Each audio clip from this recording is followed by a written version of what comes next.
হ্যাঁ, আসসালামু আলাইকুম। সকল খামারিয়াদের ভাইদের বলছি, আমার এই গাড়িটা 4 দিন ধরে বিয়েছে। আমি একটা গরিব মানুষ ভাই।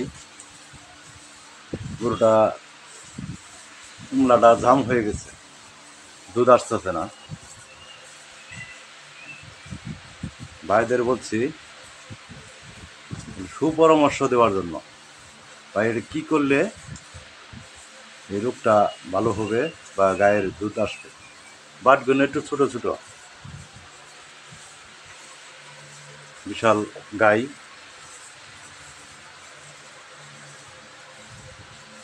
কুমড়ার মধ্যে হাত দিলে লাথি মারে। এখন তো কুমড়াটা হয়ে গেছে, আর মনে করেন যন্ত্রণা, আর বাছুরে তো দুধ খাইতেছে না।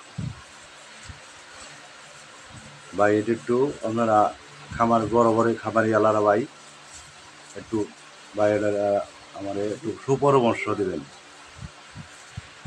ভাই। আপনাদের কাছে আমার অনুরোধ থাকলো।